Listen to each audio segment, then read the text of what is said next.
Como primer tema, ayer el ministro Juan Luis González Alcántara Carrancá dio a conocer un proyecto de resolución sobre la acción de inconstitucionalidad en donde planea pues modificar de que no se dé la elección de jueces, juezas, magistrados y magistradas, se mantendrá en la elección de ministros y del Tribunal de Disciplina, pero pues estas modificaciones las hace el ministro o pretende hacerlas por los amparos que presentó el Partido Acción Nacional, el Partido Revolucionario Institucional y el Movimiento Ciudadano.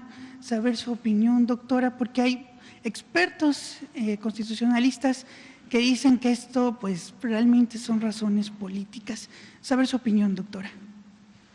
Bueno, primero lo hemos dicho aquí y hay que revisar todo el marco jurídico de nuestro país.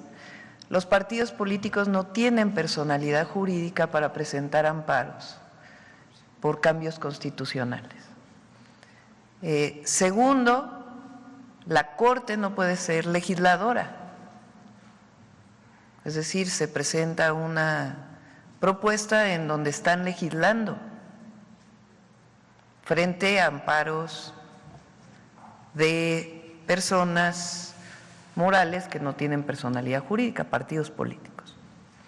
Vamos a esperar a la votación de la Corte, a ver cómo votan.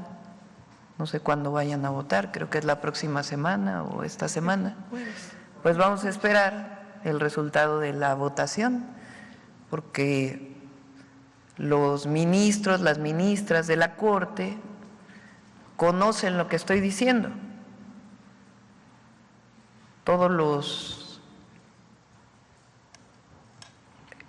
profesionistas del derecho saben que no es correcta esta propuesta que está presentando este ministro. Entonces vamos a esperar a ver cuál es la votación. Buen día, presidenta. Manuel Pedrero, de los Reporteros MX. Abonando un poquito con el tema de la Suprema Corte, la exposición de motivos resulta bastante interesante, peculiar. En la síntesis que hace la Suprema Corte como institución, presentan, abro comillas, ¿por qué analizar la constitucionalidad de una reforma inconstitucional? Nuestra Constitución vigente desde 1917 es el producto de un pacto federal que diversos territorios contrajeron como resultado de la Revolución Mexicana. Y aquí entra una parte que llama poderosamente la atención, siendo este un comunicado institucional, y dice: el pueblo de México, no el pueblo electoral, sino que el propio pueblo de México eligió una forma específica de gobierno en nuestra Constitución. Este pacto quedó así plasmado y citan el artículo 40 de la Constitución.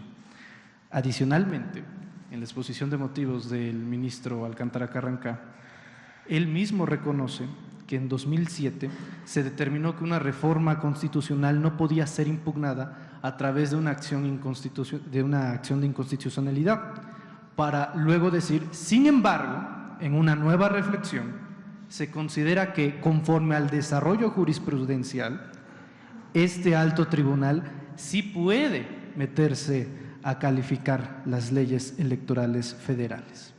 De tal manera que la propia Corte o el propio ministro reconoce que previamente no se puede echar para atrás ya dentro del marco jurídico, pero ahora de manera pragmática o resultado de alguna voluntad política esporádica y espontánea, ahora sí se quieren meter al tema de la Corte.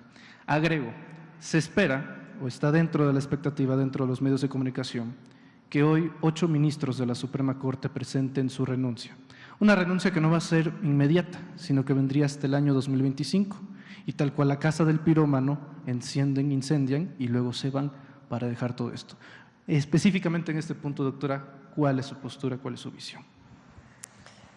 La Constitución de 1917 se ha reformado en múltiples ocasiones, y en todo el periodo neoliberal, la reforma a la Constitución fue en contra de la nación y en contra del pueblo de México.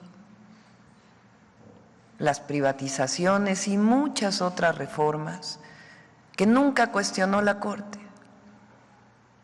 El propio Zedillo modificó para que desapareciera la corte que existía antes y se constituyera una nueva corte nombrada por él. Bueno, supuestamente por el Senado, pero en realidad eran propuestas de él. Las y los ministros de la Corte saben que lo que están haciendo es inconstitucional. Ellos lo saben, son doctores en Derecho. No tienen las atribuciones como Corte de legislar, ni de echar para atrás una reforma constitucional que siguió todos los procesos tal cual establece la Constitución. Entonces vamos a esperar a ver cómo votan los ministros y las ministras. Vamos a ver cómo votan.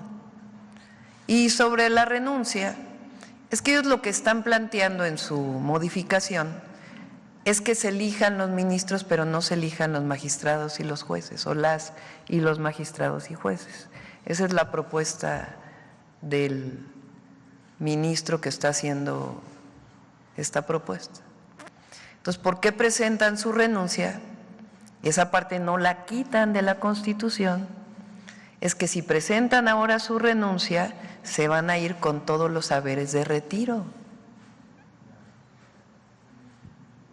¿Sí se entiende? Si no presentan ahora su renuncia, entonces ya no tendrían los haberes de retiro. Haberes de retiro es todo lo que se llevan los ministros y ministras cuando se retiran de la Corte, que es un montón de dinero. A ver si luego pueden. Mañana lo presentamos porque hoy no lo traigo, pero es un porcentaje muy importante de lo que ganan cada mes. Entonces, ¿por qué presentan en este momento su renuncia? Porque la propia reforma constitucional dice que si presentan ahora su renuncia, se llevan los haberes de retiro. Entonces, ¿su propuesta cuál es? Que se elijan a los ministros y ministras legislando sobre la reforma constitucional y presentan su renuncia pues para llevarse sus retiros.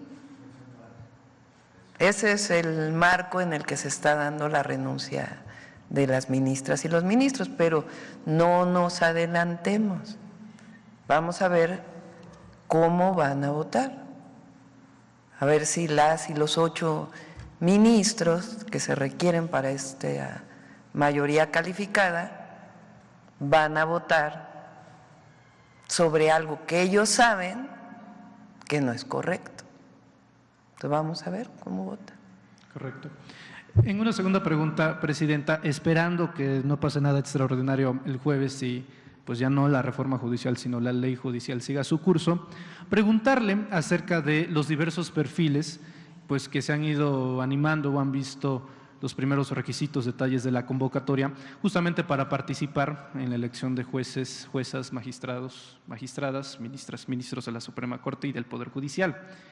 Hay un caso en particular que por lo menos en nuestra redacción ha llamado mucho la atención y es el caso del exsecretario particular de Felipe Calderón Hinojosa, Roberto Gil Suart, quien ha levantado la mano también para ser aspirante, no tal cual la candidatura porque todavía no llegamos a ese punto, pero sí aspirante a candidato a ministro de la Suprema Corte.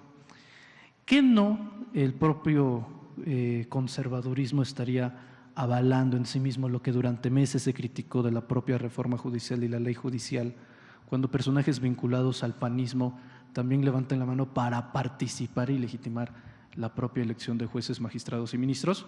También, digo, en balanza de equilibrio, así como han aparecido perfiles de derecha, pues han aparecido perfiles de izquierda, no sé, como el abogado César Gutiérrez Priego, abogado penalista, y han salido más perfiles, seguramente también, ojalá salgan perfiles mujeres, no solamente de los que ya están en la Suprema Corte, sino también en otros puestos. Preguntarle qué opina de ese caso específico, si no es en sí mismo la convalidación del conservadurismo al meter o tratar de incrustar sus perfiles dentro de la propia elección. Pues que decida el pueblo. Qué bueno que ya levantaron la mano. Ahora, el pueblo decidió que también se van a elegir magistradas, magistrados, jueces y juezas, no solamente ministras y ministros de la Corte.